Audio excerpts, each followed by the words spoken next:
안녕하세요. 공포학과 M교수입니다. 예전에 네이트판에 올라온 글 중에 정말 유명했던 이야기가 하나 있습니다.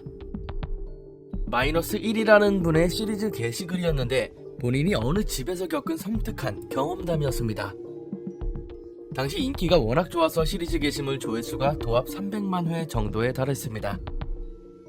오늘 공포학과 ASMR 시간에는 -1님의 이야기를 가져왔는데 원래는 여자분이지만 읽는 제가 남자라 화자를 남자로 설정했고 소소하게 각색했습니다. 안녕히 주무십시오. 안녕하세요. 저는 23살 남자입니다. 다름이 아니라 제가 어릴 때 겪은 일을 재미삼아 꺼내보려고 합니다. 물론 재미삼아 할 이야기는 아니지만 최근에 공포영화를 보면서 제가 예전에 살았던 집 생각이 많이 나서 글을 쓰게 되었습니다. 이건 어린 시절 저희 가족들과 제가 죽을 고비를 수도 없이 넘기며 겨우 탈출에 성공한 집에 관한 이야기입니다. 지금은 주변 사람들에게 괴담처럼 가볍게 이야기하고 있지만 나름대로 가족들과 기억을 더듬으면서 그때의 기억을 적어보겠습니다. 문제의 그 건물은 엄청 낡은 집이었지만 옛날에는 고급스러웠을 것 같은 집이었습니다. 제가 살던 층은 여관 건물 맨 위층에 저희 가족들이 살게 되었죠. 엄마 말로는 이사 올 때부터 가구가 몇 개 있었는데 텔레비전을 놓는 장식장이랑 거실 탁자, 침대, 화장대가 있었다고 합니다. 제가 기억하는 그 집의 첫인상은 햇빛이 잘 들지 않아서 벽지에 곰팡이가 많았고 바닥도 나무여서 썩은 곳도 있었습니다. 집 자체도 엄청 낡았는데 이상하게도 벌레 한 마리가 없었고 심지어 여름에는 모기도 없었습니다. 그 전에 살던 곳에서는 내 가족이 한 방에서 잤는데 그렇게 갖고 싶던 형과 제 방이 생긴 것도 기뻤던 기억이 납니다. 당시 제가 10살이었고 형이 12살이었는데 처음 일주일은 아무 일 없이 잘 지나갔습니다. 지금도 형이 간직하고 있는 일기장에 보면 그 집에 들어간 지 일주일이 지난 수요일에 이 내용이 적혀 있습니다. 누군가 손으로 벽을 치는 소리가 들린다. 그날 밤 저도 새벽에 자다가 깼는데 이 소리가 들렸습니다. 누군가 손가락으로 벽을 탁탁 치는 소리가 불규칙하게 들렸거든요. 탁탁탁 탁탁. 처음엔 형이 일어났나 싶어서 다시 자려고 눈을 감았는데 순간적으로 얼굴이 너무나도 시원해지는 겁니다. 그때가 한여름이었는데도 원래도 그 집이 시원해서 선풍기를 끄고 잤지만 마치 누군가 얼굴에 바람을 부는 것처럼 시원한 감촉이 생생하게 느껴졌습니다. 시간이 지나니 팔과 허리까지 시원해지기 시작했는데 뭔가 이상하다고 생각이 들 무렵 누군가 제 어깨를 잡고 확 끌어당겼습니다. 정신이 들면서 잠에서 깼는데 제가 창문 앞에 서 있고 아빠가 저를 끌어안고 있는 겁니다. 불도 다 켜져 있고 형은 방문 앞에서 엄마 뒤에 숨어서 저를 보고 있었고요. 그 상황을 보고 있던 저는 왜 그런 상황이 된 것인지 궁금하지도 않았고 그냥 아빠가 그대로 안고 안방으로 데려가 가족들이 다 같이 한 방에서 잠을 잤습니다. 아마 제가 겁을 먹을까봐 아무런 말도 안 하시고 그냥 저를 데려가신 거겠죠. 몇 년이 지나고 형과 이날 있었던 이야기를 했을 때 자다가 이상한 소리가 들려서 제 방에 갔더니 제가 창문 앞에서 창문을 손가락으로 탁탁 치고 있더랍니다. 저한테 왜 그러냐고 물어도 답이 없어서 더워서 그런 거냐고 창문을 조금 열어줬는데 제가 까치발을 들고 창문 밖으로 얼굴을 내밀고는 얼굴을 이리저리 돌리더랍니다. 형이 놀라서 제 팔을 잡아당겼는데 도저히 잡아당겨지지 않더래요. 얘가 왜 이러나 싶어서 가까이서 제 얼굴을 보는데 말 그대로 입이 찢어져라 웃고 있더랍니다. 형이 놀라서 소리도 못 지르고 안방으로 달려가서 부모님을 깨우고 다시 왔을 때 제가 창틀에 아슬아슬하게 수건처럼 걸려 있었다는 겁니다. 그때 아빠가 저를 안아서 끌고 왔고 정신이 들었던 거죠. 당시 부모님은 제가 심각한 몽유병을 앓고 있다고 생각했대요. 그래서 그걸 형이 일기장에 썼는데 부모님이 그런 거 쓰는 거 아니라고 지우라고 하셨다고 하고요. 그래서 그 날짜에는 탁탁 소리 외에는 다른 내용이 적혀 있습니다. 하지만 이상하게도 그 뒤로 저의 몽유병 증세는 한 번도 나타난 적이 없습니다. 그 일이 있고 일주일간 갑자기 집에서 쿵 소리가 난다거나 물소리가 들리는 정도의 일은 있었지만 집이 낡아서 그런가 보다 할 수준이었죠. 하지만 바로 그 이후부터 이상한 일들이 연달아 터지기 시작했습니다. 그날은 날이 어두워지는 노을이 질 때쯤 아빠는 가게에 계셨고 형은 친구랑 놀러 나가고 엄마랑 저만 거실에 앉아 TV를 보고 있었습니다. 당시 엄마는 소파에 앉아 있었고 저는 바닥에 앉아 있었는데 바로 밑에서 쿵쿵거리는 소리가 들려서 엄마한테 이야기를 했죠.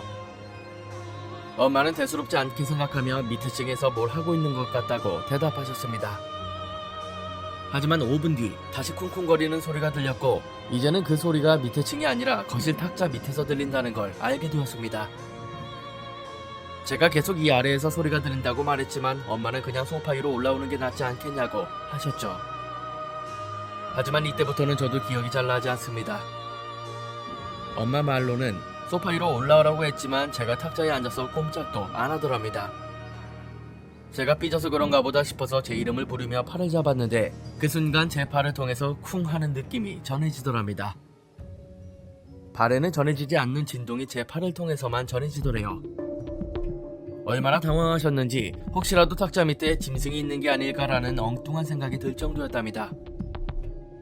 탁자 밑을 봐야겠다는 생각에 밑을 봤는데 이 탁자가 낮고 밑에 공간이 10cm도 되지 않아서 제대로 보이지도 않거든요.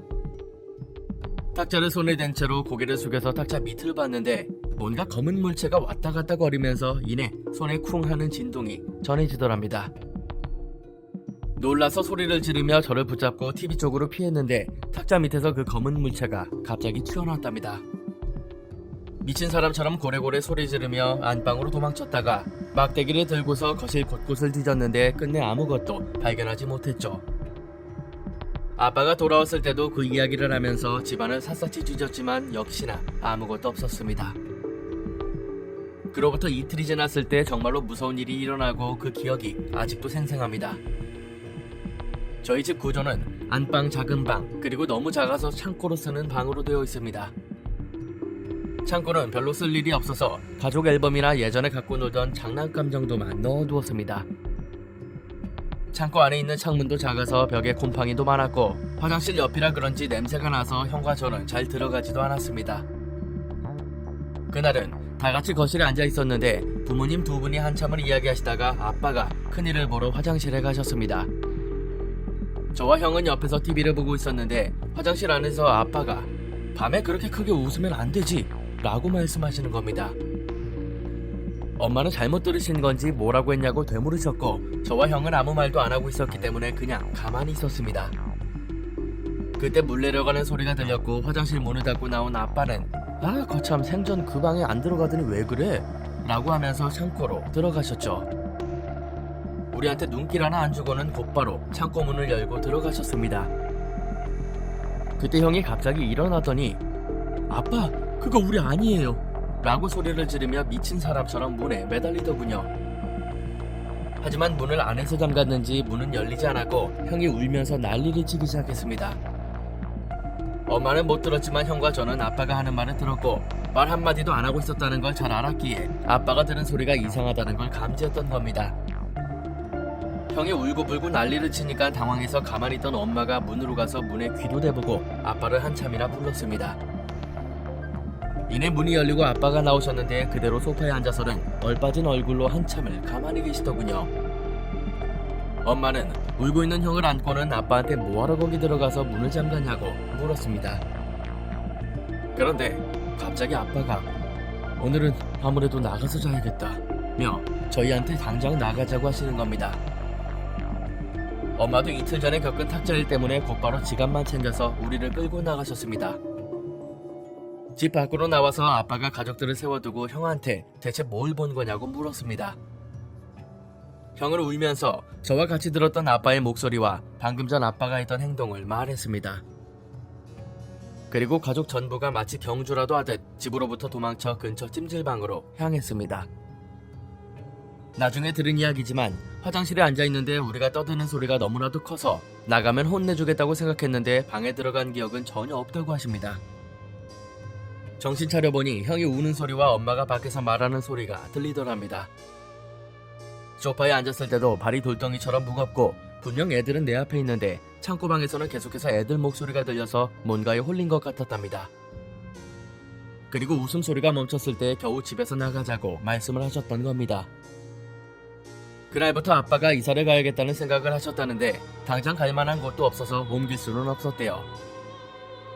아무튼 그날 가족이 찜질방에서 하룻밤을 지새우고 나왔는데 뭔가 이상한 것 같아서 부모님이 건물에 같이 있던 여관 주인 아줌마를 만나러 갔습니다.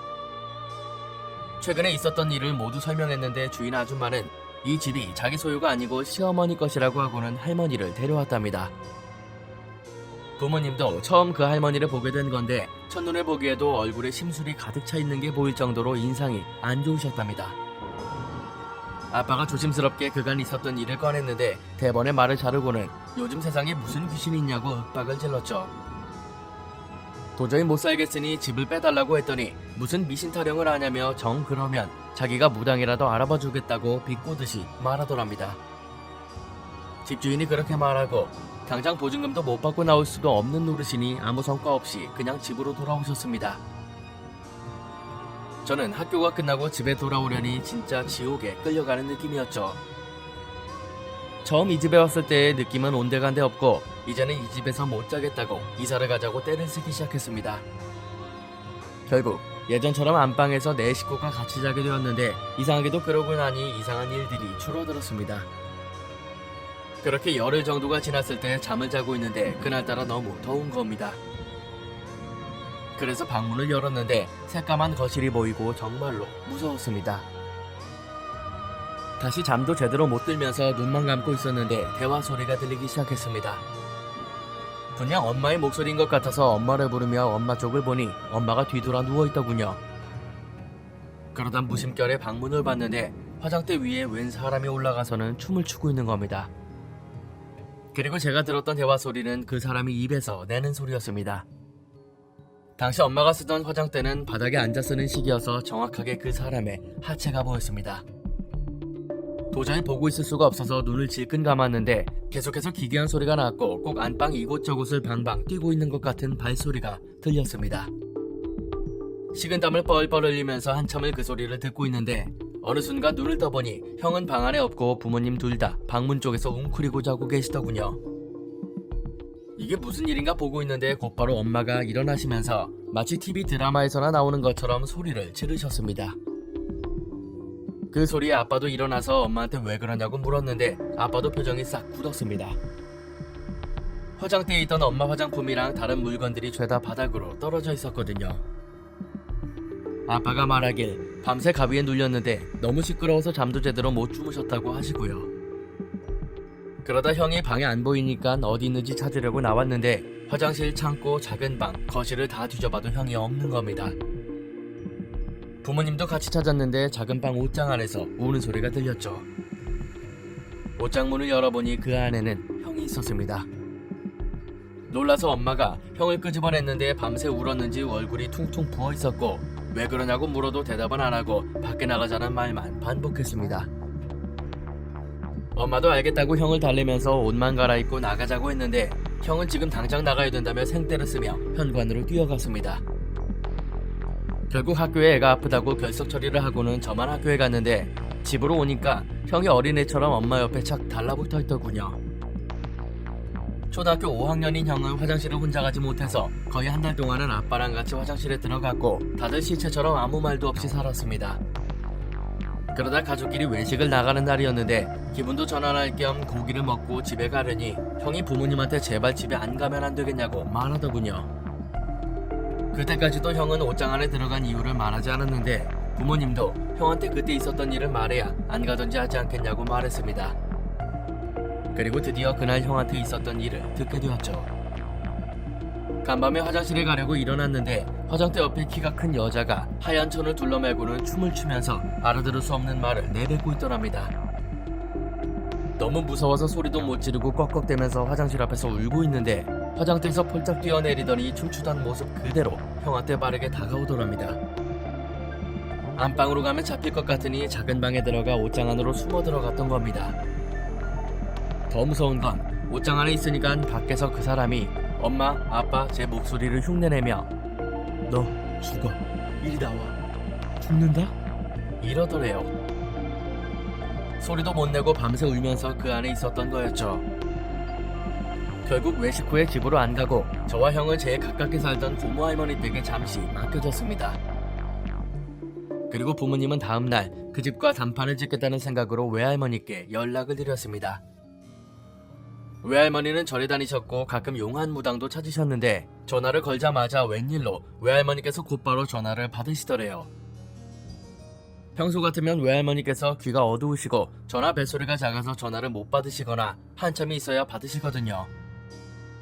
그래서 엄마가 웬일로 이렇게 빨리 받으셨냐고 여쭈어보니 꿈 이야기를 대뜸 하시더랍니다. 요 며칠 전부터 계속 같은 꿈을 꾸는데 돌아가신 외할아버지께서 꿈에 나와서는 액자를 거꾸로 뒤집고 계속 외할머니를 쫓아오더랍니다. 매일 밤 꿈에서 도망을 치는데 이 영감이 내 영정사진을 들고 쫓아오나 싶었다는 겁니다.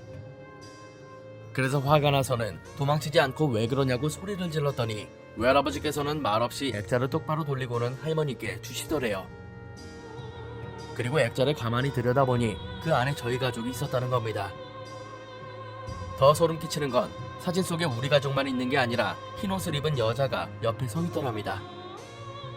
잠에서 깨어나서 아무리 기억을 하려고 해도 도통 그 여자 얼굴이 기억나지 않으시더래요. 온종일 걱정하면서 엄마가 전화하기를 기다렸는데 바로 전화가 왔던 거였죠. 직접 전화를 걸지 않으셨던 이유는 괜히 나쁜 꿈을 꾸고 전화를 하면 재수없다고 생각하셨고요. 사진 속 그 여자가 붙어있는 걸 보니 이사를 간다고 해도 떨어질 것 같지 않다는 생각이 들었답니다. 그래서 일단 애들을 맡겨놓고 당장 내일 집으로 오라고 말씀하셨죠. 그 길로 고모 할머니 댁에 저희를 맡겨놓고 2시간 거리인 외할머니 집으로 향하셨습니다. 그리고 외할머니 손에 이끌려 용한무당이라고 하는 분을 찾아갔는데 들어갔더니 40대 여자로 보이고 결혼도 안 한 처녀 무당이 있더랍니다. 무당 옷을 입은 것도 아니었고 그냥 평범한 사복을 입고 넉살 좋게 웃으며 부모님을 맞아두더래요. 그리고 앉자마자 하는 말을 듣고는 아무 말도 못했답니다. 그렇게 걱정되는데 왜 안 데리고 오셨어요? 작은 애는 몰라도 큰 애는 데려와야 되는데. 부모님은 지금도 그때의 기억을 생생하게 말씀하십니다. 굳이 말하지도 않았는데 우리가 겪었던 말도 안 되는 일들을 줄줄이 읊더랍니다.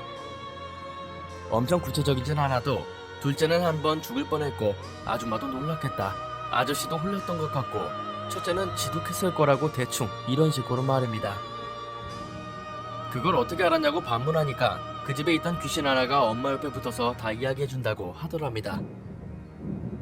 그 집에 귀신이 여럿인데 아주 악질인 귀신 하나가 그러는 거라고 하더니 그건 장난으로 그러는 게 아니라 정말 화가 많이 나 있는 상태라고 덧붙였죠. 간혹 들리는 쿵쿵 소리나 물 흐르는 소리는 엄마한테 붙어있는 귀신이 하는 거라고 말입니다. 첫째를 데려와야 되는데 안 데려왔으니 본인이 직접 보러 가겠다며 그 집에 있었던 일을 구체적이고 자세하게 설명하라고 말하더랍니다. 그래서 구구절절 이야기하고 있는데 갑자기 무당이 사색이 되더니 애들 맡긴 곳에 당장 전화해보라고 대뜸 소리를 치더래요. 그날 형이 엄청 아팠거든요. 머리도 아프다고 하면서 하루 종일 토를 했는데 그 바람에 고모 할머니가 병원에 데려갔는데 병원에서는 아무렇지도 않았고요. 근데 다시 집으로 돌아오면 또 토를 하고 잠도 못 자고 난리도 아니었습니다. 전화통화로 그 이야기를 듣고 당장 가겠다고 했는데 무당 아줌마도 부모님을 따라 나섰습니다. 집으로 오는 길에 이것저것 물어보면서 왔는데 애들한테 문제 있을 거라는 건 어떻게 알았냐고 했더니 엄마한테 붙어있는 귀신이 갑자기 낄낄 웃으면서 그렇게 좋아하더랍니다. 그걸 보고는 애들한테 무슨 일이 있을 것 같다고 짐작했던 거였죠. 그렇게 저희한테 오셨을 때 무당 아줌마는 무작정 형에게 달려가 울면서 형을 끌어안았습니다. 그리고 한참을 울었는데 고모 할머니도 생전 처음 보는 여자가 형을 보고 울고 있으니 멍하니 보고 있었고 아빠는 자고 있던 저를 깨워서 집으로 가자고 하셨습니다. 차에서 무당 아줌마를 처음 봤을 때는 당연히 무당인 줄도 몰랐습니다.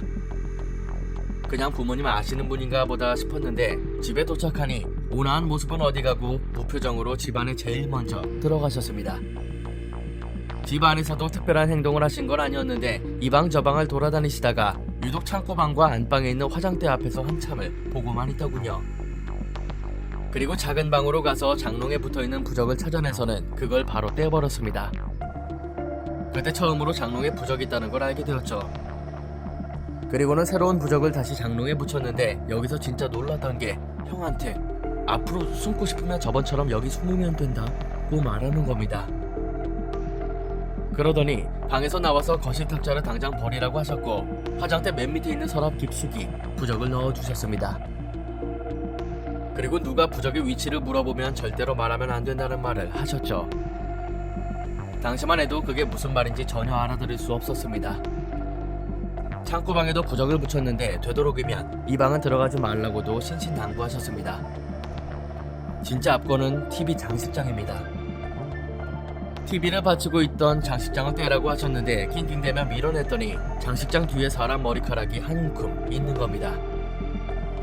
저희도 놀랐지만 무당 아줌마가 그걸 보고는 엄청 놀라서 질겁을 하시더군요. 당장 그거 썰어서 없애버리라고 하셨는데 쓸다 보니 그 밑에 진득진득한 게 묻어 있었습니다. 냄새도 고약했는데 액체가 굳은 것 같은 게 있었는데도 벌레 하나가 없었습니다. 무당 아줌마는 손수 화장실에 가서 걸레를 빨아가지고는 그 액체를 모두 닦았습니다. 닦으면서도 계속 독한 집이야, 독한 집 이 말을 반복하셨습니다. 그걸 싹 치우고 하시는 말이 굳어있는 게 뱀술인데 사람 머리카락이랑 같이 있는 거라고 하셨죠. 그렇게 한바탕 난리가 끝나고 당분간 자기가 한 말은 잘 지켜야 되고 몇 달 뒤에 구타로 다시 올 거니까 그때까지만 잘 버티고 있으라고 말했습니다. 무당 아줌마가 다녀간 이후 집안 꼴이 말이 아니었습니다. TV도 바닥에 있었고 소파 앞은 휑했으며 보통 알고 있던 집이 아니었죠. 하지만 우리 모두는 행복했습니다. 신기하게도 그날 이후로 아무런 일이 없었거든요. 며칠 전만 해도 무섭다는 말을 달고 살던 식구들이 이제는 그런 말을 아예 안 꺼냈습니다. 물론 조금 이상한 일은 있었습니다. 자다 깨면 바닥을 쓸고 다니는 것 같은 소리가 종종 들렸거든요. 다른 가족들은 별 말을 안 해서 저만 잠결에 들은 소리라고 생각했습니다. 어찌되었든 그렇게 한 달 정도가 지나고 날씨가 쌀쌀해질 때 학교에 다녀오니 집에 집주인 할머니가 와 있었습니다. 부모님이 집에서 구슬해도 되냐고 물었더니 집에 찾아왔던 거였죠. 그런데 오자마자 다짜고짜 동네 시끄럽게 왜 구슬하냐고 곧 철거될 거라 전세계약도 얼마 안 남았는데 하지 말라고 말하더군요. 한참을 신랑이 하다가 아빠가 홧김에 그럼 오늘 하루 이 집에서 주무셔보라고 말한 겁니다. 그리고 진짜로 주인 할머니가 그날 집에서 주무셨는데 저녁을 먹다가 저랑 형이랑 어색해서 죽는 줄 알았습니다. 그런데 저녁을 먹다 말고 할머니께서 창고를 가리키며 저 방은 어떻게 쓰고 있냐고 묻는 겁니다. 그리고는 벌컥 창고 문을 열고 들어갔는데 붙어있는 부적을 보고는 대체 왜 이런 걸 여기에 붙여놓는 거냐고 하더군요. 그리고는 작은 방이 아닌 창고에서 주무시겠다며 때를 쓰셨고 부모님이 아무리 말려도 고집을 꺾지 않고 창고에서 주무셨습니다. 그리고 새벽에 들리는 소리에 엄마가 잠에서 깨어났습니다. 창고방에서 고래고래 소리치는 할머니의 목소리 때문이었죠. 잔뜩 화가 난 목소리로 어딨어? 죽는다! 진짜 죽는다! 라고 말하면서 뭘 집어던지는 건지 쿵쿵대는 소리가 들렸습니다.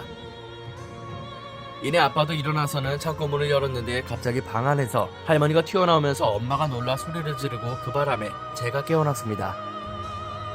할머니는 소리를 지르며 창고방 문지방을 향해 달려들었고 아빠는 엄마한테 빨리 여관집 불러오라고 다급하게 말씀하셨습니다. 그런데 할머니가 계속 창고방에 있는 문지방을 향해서 달려가는 겁니다. 요즘 아파트에는 없지만 문 아래에 있는 문지방을 향해서 계속 소리 지르고 미친듯이 손을 휘저으니 아빠가 할머니를 말리고 있었고요. 그리고 할머니가 파낸 문지방에서 부적이 나왔습니다.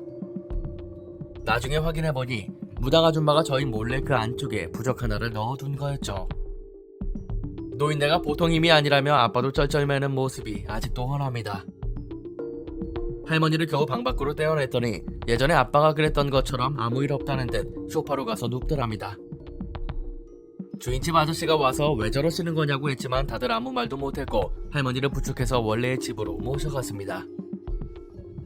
그 일이 있는 동안 저는 다시 방에 와서 형 옆에 누워서 잠에 들었죠. 그런데 이상한 꿈을 꾸게 되었습니다.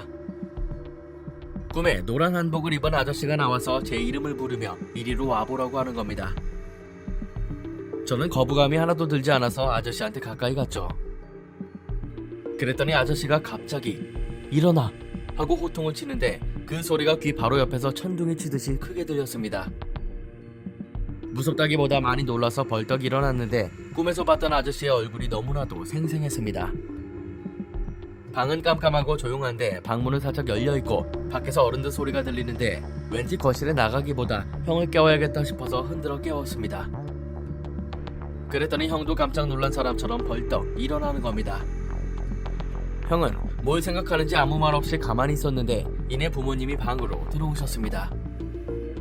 저희가 멀뚱멀뚱 앉아있는 걸 보고는 무슨 꿈이라도 꿨냐고 물으셨는데 형은 어떤 아저씨가 나더러 일어나라고 해서 잠에서 깼다고 말하더군요. 둘이 동시에 같은 꿈을 꾸고 있던 겁니다.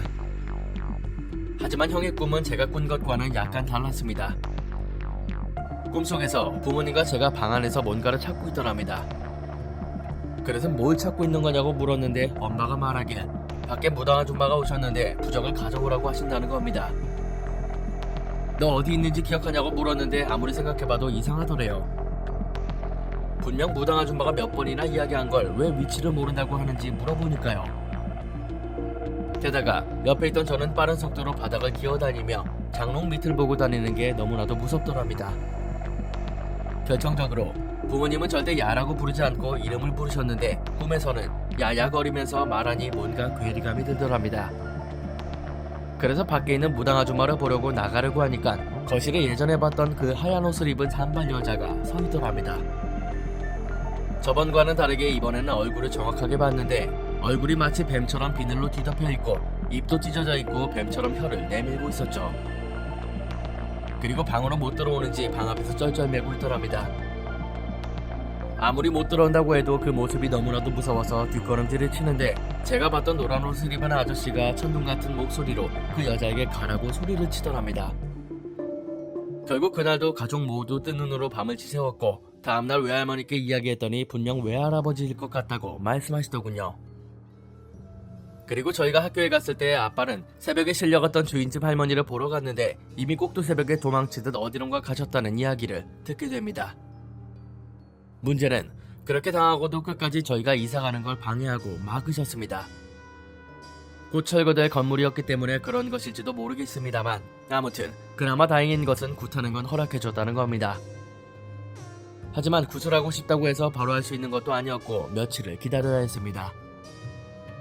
그리고 시간이 가면 갈수록 제 몸이 점점 이상해졌습니다. 아무것도 안 해도 쉽게 피로해지거나 밤마다 쓱쓱 쓰는 것 같은 소리에 잠에서 깨고 황달이 온 것처럼 얼굴도 누렇게 떴습니다. 병원에 갔지만 스트레스로 인해서 피로가 누적되었다는 이야기를 들었죠. 심할 경우에는 밤에 10번도 넘게 깬 적도 있었고 코피도 자주 쏟고 뭘 먹어도 항상 체해서 골골대며 살았습니다. 그러던 어느 날, 그날은 제가 가장 아팠던 날이었습니다. 엄마가 항상 옆에서 저를 돌보셨는데 12시가 넘어가니 엄마도 너무나도 졸립더랍니다. 이를 악물고 버티고 있는데 12시 30분쯤 되니까 제가 갑자기 엎드려 눕더니 마치 절을 하는 것처럼 한참을 몸을 웅크리고 있더랍니다. 그래서 배가 아파서 그러냐고 물었지만 대답도 안 하더래요. 엄마가 저를 일으키려고 몸을 들었는데 그때만 해도 제 몸무게가 너무 가벼워서 엄마도 저를 번쩍 들 수 있을 정도였거든요. 그런데 아무리 들려고 해도 제가 들리지도 않고 10분 동안 씨름을 했답니다. 결국 저를 들지도 못했는데 이내 제가 조금씩 움직이더니 땅에 머리를 쳐박고 절하는 자세 그대로 방을 기어다니기 시작하더랍니다. 심지어 손톱이 바닥에 스쳐서 쓱쓱 소리가 났는데 엄마도 너무 무서워서 아무것도 못하고 그 모습을 가만히 보고만 있었죠. 다음날이 되자 곧바로 무당 아줌마에게 전화를 해서 간밤에 겪은 걸 이야기했더니 곧바로 저희 집으로 오겠다고 말씀하셨습니다. 그리고 오후에 무당 아줌마가 오셨는데 오늘 밤은 어떻게 보내야 될지 요령을 알려주셨습니다. 다른 사람들에게는 절대 말하지 말고 12시가 되면 화장대 서랍에 숨겨둔 부적을 오른손에 쥐고 방문을 등지고 앉아서 절대 4시까지 잠들면 안 되고 소리도 내지 말고 버티라고 하시더군요. 그날 밤 무당 아줌마의 말대로 12시가 되자 엄마는 화장대에 있는 부적을 꺼내셨습니다. 그리고 방문을 등지고 앉아있는데 미친듯이 잠이 쏟아지더랍니다. 입 안쪽에 있는 살을 깨물어 가며 참고 있는데 또다시 제가 그 자세를 취하고는 이리저리 움직이더랍니다. 그 광경을 보는데도 졸음은 쏟아졌고 겨우겨우 버텨서 드디어 새벽 4시가 되었습니다. 4시가 되자마자 부적을 다시 숨겨두고 잠에 들었는데 다음날 무당 아줌마가 외할머니와 함께 집으로 오셨습니다. 이상하게도 무당 아줌마 손에 갈치가 한가득 들려 있었는데 오늘 저녁은 이거로 먹으면 된다고 하시면서 엄마에게 건네셨죠. 다같이 저녁을 먹고 거실에 앉아있는데 대뜸 무당 아줌마가 상냥한 목소리로 혹시 미미라는 고양이 기억하세요? 라고 말했습니다. 엄마가 그 말을 듣는 순간 뭐에 맞은 것처럼 당황하셨습니다. 미미는 엄마가 중학생이었을 때 키웠던 고양인데 거의 죽어가는 걸 주워와서 허락을 받고 키웠던 고양이였죠. 하지만 원래가 길고양이였기 때문에 집에 잘 있지도 않았고 밖에 돌아다니다가 엄마가 학교에서 오는 시간만 되면 대문에 앉아 있었답니다. 다른 사람은 안 되고 꼭 엄마가 주는 밥만 먹었다는데 장마철에 비가 한참 왔을 때부터 더 이상 집에 오지 않았다는 거죠. 이 이야기를 하시면서 미미 기억하고 있다고 말했는데 무당 아줌마는 뭐가 그리도 기쁜지 박수까지 치면서 엄청 좋아하셨습니다. 그리고는 가족들 하나하나 돌아가며 안부를 물으시기도 했죠. 근데 그 고양이가 지금 제 옆에 있다고 저를 지켜주고 있다고 말했습니다. 화장대에 있던 부적이 자결통을 느끼게 하는 부적인데 귀신이 계속 들어오려고 하면 고통을 느끼고 그게 지속되면 사라지게 된다는 겁니다. 근데 이 미미라는 고양이가 그걸 느끼면서도 제 옆에서 가족들을 지켜주고 있었다고 말했죠. 처음 이 집에 왔을 때 무당 아줌마가 고양이 영혼을 달래서 내보내려고 해도 끝까지 방에서 버티고 있었답니다. 하지만 그렇다고 고양이가 가족을 지켜줄 정도는 아니었고 결국 산 사람에게 붙어있으면 그 사람만 피해를 입는다는 이야기도 하셨습니다. 그 이야기를 하는 내내 엄마는 옆에서 울고 계셨죠. 그리고 이제는 더 이상 고양이도 버틸 수 없었기 때문에 보내줘야 된다고 말하면서 구실하기보다는 간단한 제사를 지냈고 그 상에 갈치를 올렸습니다. 제사가 끝나자마자 무당 아줌마는 집으로 돌아가셨죠. 당장이라도 구슬해줬으면 했지만 아무리 이유를 물어도 지금은 구슬 못하고 몇 달이 지나서야 가능하다고만 말씀하셨습니다. 그리고 출발하시기 전에 형에게 당부하신 말도 있었는데 꿈에 뭐가 나와서 말을 걸면 절대로 대답하지 말고 만약 대답하게 되면 4번 이상 대답하면 안 된다고 말씀하셨습니다. 정말 무당 아줌마의 말대로 약 3개월 동안 형이 이상한 꿈들을 꿨는데 형의 일기장에 적혀있는 걸 그대로 읽어드리겠습니다. 병원에서 의사 선생님이 어디 아파서 왔냐고 묻는 꿈, 길을 잃어버려서 경찰서에 가서 경찰한테 이름을 질문받는 꿈, 엄마가 화내시면서 뭘 잘못했는지 말할 때까지 때리는 꿈, 심지어 퀴즈쇼에 나가는 꿈까지. 그게 무당 아줌마가 말하신 질문인지는 몰라도 평소와는 다른 이상한 꿈들이었죠. 그리고 3개월이 지났을 때 무당 아줌마가 연락도 없이 집으로 찾아오셨습니다. 오밤중에 젊은 여자 한 분과 같이 오셨는데 이번에는 사복이 아닌 무당 옷을 입고 오셨습니다. 그리고는 가족들 모두 다른 곳에서 자고 오라는 말을 하시더군요. 집에서 향냄새가 빠지는 날이 되면 집에 들어올 수 있고 그때부터는 더 이상 귀신이 나타나지 않을 거라는 말도 하셨습니다. 굿이 끝나고 정말로 거짓말처럼 아무 일도 발생하지 않았습니다. 몇 번이고 살해를 하고 싶다고 말씀드려도 외할머니께 은혜를 입은 게 있으시다며 끝까지 돈을 거절하셨습니다. 그리고 드디어 그 집을 떠나 다른 곳으로 이사를 가게 되었죠. 이때쯤 부모님이 소문을 들은 게 있었는데 저희가 오기 전에 이 집에 살았던 부부가 있었답니다. 평소에도 산 타는 걸 좋아했는데 산에 가면 뱀을 잡아다가 산채로 술을 담그고 그걸 모으는 게 취미였다는 겁니다. 어디까지나 소문이긴 했지만 무당 아줌마가 말한 것과 저희가 본 여자의 모습을 생각해보면 어느 정도 아다리가 맞았습니다. 지금은 저나 형이나 가족들은 모두 건강하게 잘 살고 있습니다. 그 집은 예정대로 허물어졌고 아스팔트 길이 되었는데 다시 가볼 생각은 절대 없습니다. 이야기는 여기서 끝이 납니다. 굉장히 길었지만 보는 내내 참 재밌으면서도 이런 일이 실제로 있구나 할 정도로 많이 놀랐습니다. 뱀수를 뭐 그렇게 만들어냈으니 뱀귀신이 집에 안 나타나는 게 이상할 정도네요. 오늘 강의는 여기까지입니다. 재밌게 봐주셨다면 공포학과의 수강 신청 부탁드립니다. 공포학과 M교수였습니다.